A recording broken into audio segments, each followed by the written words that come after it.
Hello to you. I hope you're well. I'm Wardle, and in this short video, I'll be sharing my 4 top tips for achieving great things in your GCSEs. So I'm going to talk you through my 4 tips to be ambitious, be organised, be engaged, and be proactive, which will help you to secure those grade 9s and achieve great things in your GCSEs. So let's just start, shall we, with a look at where we actually are. So we are at the start of our GCSE journey, and this will be a 2-year journey towards the exams and then, of course, results day, when we will be celebrating your success.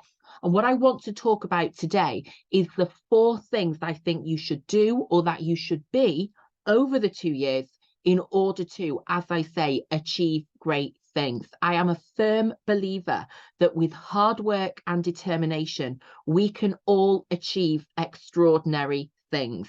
So let's have a look at these 4 tips in detail, shall we? My first tip to you, and this is especially important at the start of your GCSEs, is to be ambitious. I really want you to be ambitious and set ambitious goals for yourself. And by that, I mean aim for the top grades. Do not place limitations on your potential. As I say, I am a firm believer that success is the result of hard work and effort alongside determination. So you need to know that if you work hard over the next 2 years, you will achieve exceptional, extraordinary things. The only thing that stands between you and extraordinary success is your willingness to work hard and your readiness to be resilient. You know, it's not necessarily going to be an easy journey. Everything isn't necessarily going to be brilliant all the time. But what's really important is that you are ready to be resilient, that you are prepared to bounce back, to keep working hard and keep your eyes fixed on that end goal. And that end goal is you achieving your full potential. It's you achieving great things in your GCSEs. So what I would suggest is you actually visualize yourself on results day and try to visualize what results do you want to be receiving, what grades do you want to be getting in each of your subjects. And you might actually like to write them down now at the very start of your GCSE journey, because this will then motivate you over the next 2 years. You know, those moments when you're going to be thinking, can I be bothered? Or those moments when you've got a mock result and it's not quite what you wanted. That is the moment that you can return to these ambitious goals you've set yourself, and you can say, do you know what? I am going to get there. So set ambitious goals for yourself, believe in yourself, and believe that with hard work and determination, you can achieve exceptional things. And it's not just me who believes this, by the way. Dr. Carol Dweck, who wrote a book on growth mindset, has said that effort is the key to mastery. So if we put the effort in, if we put the hours in, we will reap the rewards. So be ambitious is my first tip to you. Aim high, believe in yourself, and believe that with hard work and determination, you will be able to achieve really amazing things. So that's really important at the start of your GCSE journey.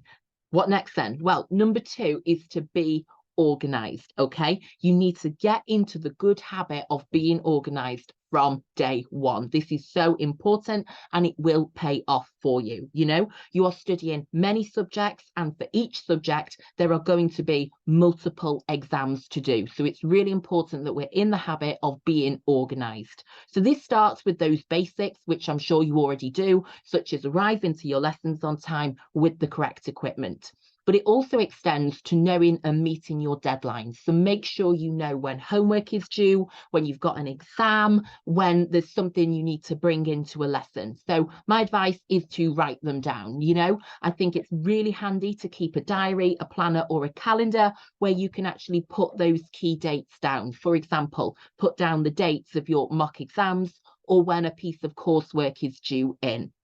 because that will help you to keep organised. It will help you to keep on track in terms of what's due and what you need to prioritise. So yes, get organised by getting a diary, a planner or a calendar, and get into the habit of writing key dates down. And then every evening you can check your diary or your calendar and see what needs to be prioritised, what have you got coming up that you need to be working on.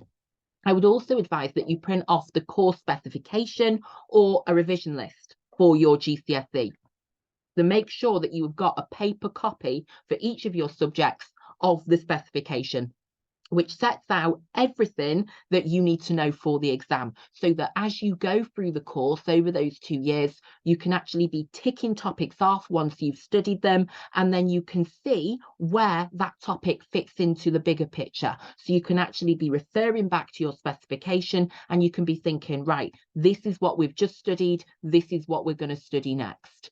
And then one other tip on being organised is to plan your weeks in advance. So, this links into keeping a diary, a planner or a calendar, because it's really helpful if you spend some time at the start of each week, maybe on a Sunday evening, for example, thinking about your week ahead. So think about what you need to be prioritising that week, what homework is due that week, or what homework will you do that week, and then what revision might you need to do that week as well, especially, if you've got a mock exam coming up. So plan your week in advance. As I say, maybe spend 30 minutes on a Sunday evening doing that, because then that will make your week much easier and much more efficient. So yes, get into the good habit of being organised, because it will pay off for you. Know what deadlines you've got, know what you need to study for the exam, and know that you've got your week ahead planned, because that will really make your life much, much easier.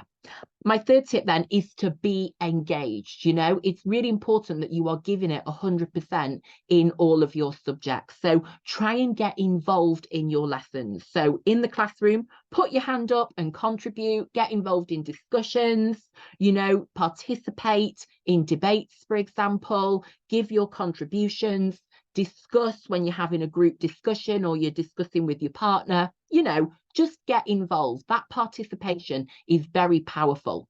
But then get involved in terms of, doing further reading and research as well. So don't just contribute in the classroom. When you then get home, so outside of the classroom, do some further reading and research as well. Use Google to research the topic that you're studying or the play that you're reading.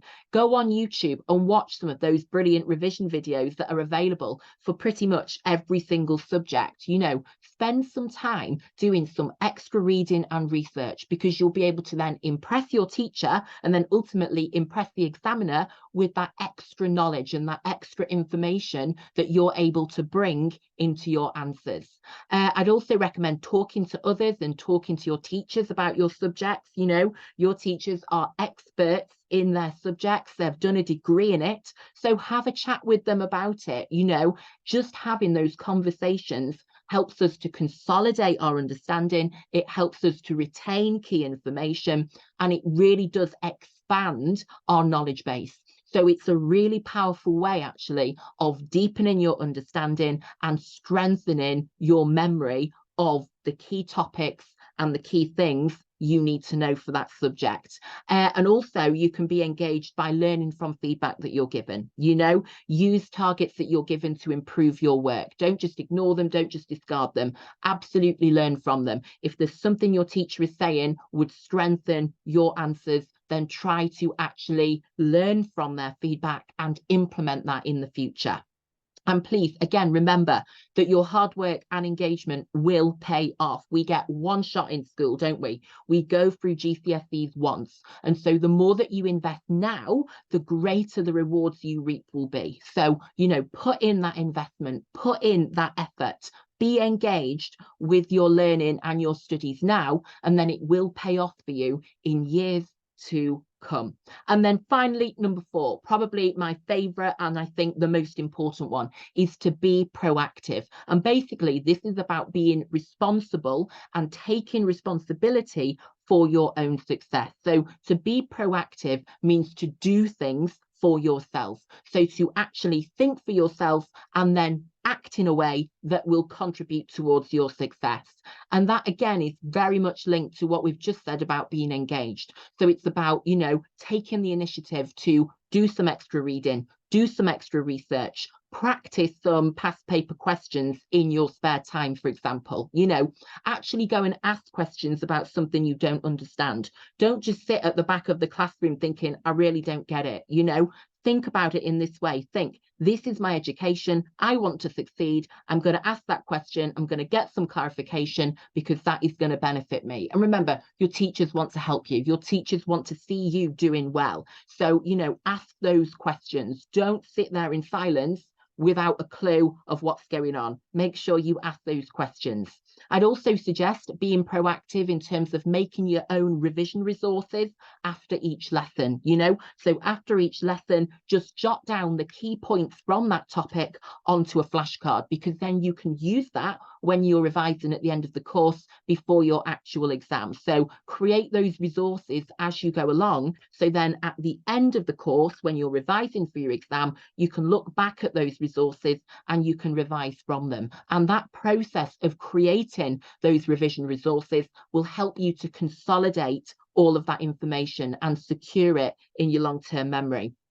I'd also suggest being proactive by going on the exam board website and reading through their mark schemes and examiner reports from previous years, so you can actually learn from the exam board, because at the end of the day, they are the ones who set the mark scheme. They obviously set the exam itself, which you will be judged upon. So you must engage, you must be proactive about engaging with the exam board's materials. So just go on the AQA website, go on the edXL website, search for your course, have a read of some of their resources, and just, you know, get to grips with the style of questions they ask and the kind of things that they're looking for. Again, that will give you the edge in terms of being a grade 9 candidate. And then test yourself regularly as well. You know, it's so important when you're studying multiple subjects. You've obviously got all of these different facts, all of this different information. And so it's really important that you are securing it into your long-term memory. Now, the good thing is our long-term memory is limitless. So there is no limit to the amount of information we can actually store in our long-term memory. The important thing is getting it into your long-term memory so that you'll then be able to recall it in the exam hall. So my top tip is to test yourself regularly, you know, create your own quizzes and questions and then use them to test yourself, and make sure you are going over all of the content that you have been studying. So then you can, I mean, one thing I did, for example, is I created like little word searches of keywords. And then instead of, you know, writing the word by the side of the word search, I'd write the definition. So then I had to find the word that matched the definition. I did the same thing with like crossword puzzles as well. So just creating little worksheets for yourself, little quizzes for yourself, little question papers for yourself will really help you, because it's all about securing that knowledge into your memory so you can recall it in the exam. So they are my 4 top tips for you. They are to be ambitious, be organised, be engaged, and be proactive. And I'd just like to wish you every success and lots of good luck for your GCSE studies. Believe in yourself, be kind to yourself, and enjoy the journey. Thank you for joining me. Very best of luck. Bye-bye.